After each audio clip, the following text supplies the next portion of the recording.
YouTube oblique doctor సమరం దీంట్లో ఈ లైంగిక విజ్ఞానం సంబంధించినటువంటి ఈ విజ్ఞానాన్ని మీరు చూస్తున్న యూట్యూబ్ ప్రేక్షకులందరికీ నమస్కారం. ఇంతకుముందు కూడా అనేక టాపిక్స్ ఈ యూట్యూబ్లో వీళ్ళు పెట్టడం జరిగింది. వాటిని బాగా ఆదరించారు. వేలాది మంది వేలాదిగా లక్షలాది మంది దీన్ని చూశారు. 15 లక్షలు 20 లక్షలు అలాగా చూడడం జరిగింది.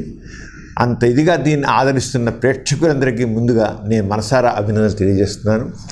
ఈ రోజున మరికొన్ని టాపిక్స్ ఏవైతే నిత్య జీవితంలో ఎంతోమంది ఎదుర్కొంటున్న సమస్యల్ని ఇవాళ ఇక్కడ చర్చించబోతున్నాం.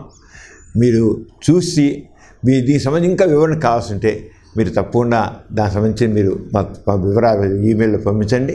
తప్పకుండా తదుపరి కార్యక్రమాల్లో మీ క్వరీస్ని, మీకున్న డౌట్స్ని క్లారిఫై చేయడానికి నేను ప్రయత్నం చేస్తాను.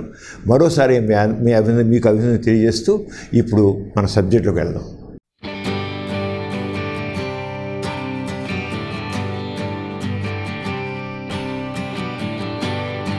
ఏం తగ్గదు, ఎక్కువ అవుతుంది కూడా, ఫ్రెష్గా తయారవుతారు. చన్నీళ్ళు స్నానం చేస్తే సెక్స్ కోరిక తగ్గిపోయి ఉంటుంది, డైవర్షన్ అంతే. సెక్స్ కోరిక ఎక్కువ ఉంది, ఆ స్నానం చేయడానికి వెళ్ళి స్నానం చేస్తుంటే ఒకసారి డైవర్షన్ వచ్చేసి సెక్స్ కోరిక తగ్గినట్టు అనిపిస్తుంది. కానీ తర్వాత మళ్ళీ స్నానం చేసిన తర్వాత ఫ్రెష్గా తయారైపోయి మళ్ళీ కోరిక ఎక్కువైపోతుంది, ఇంకా ఎక్కువ ఉంది. అంటే చన్నీళ్ళు స్నానం చేయడానికి మనకి సినిమాలో అట్లా చూస్తుంటారు. దాని సెక్స్ కోరిక ఎక్కువైపోతే వెళ్ళిపోయి నూతిలో వెళ్ళిపోయి నీళ్ళు తోడేసి ఒక నీళ్ళు నృత్యం చలికాలం కూడా నీళ్ళు పోసుకున్నా చన్నీళ్ళు పోసుకుని అంటారు. ఏం ప్రయోజనం లేదు. సెక్స్ కోరిక ఎక్కువ ఉంటే మగవాడి తస్పరం చేసుకునేది, ఆడదైతే అది తను కూడా స్వయం తృప్తితో బాగుపడేది.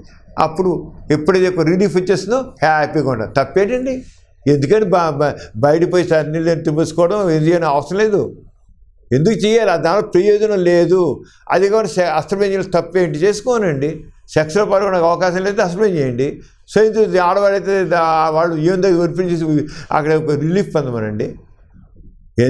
ఈ సన్నీళ్ళు స్నానం చేయడం లేవు, ప్రయోజనం ఏం లేదు, ఏం ప్రయోజనం లేదు. దానివల్ల సెక్షన్ తగ్గిపోదు, ఇంకా పెరుగుతుంది కూడా.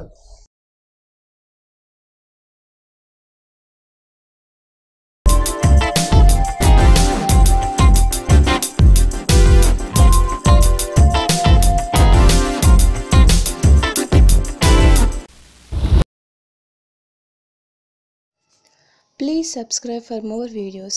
YouTube / Dr. Samaram.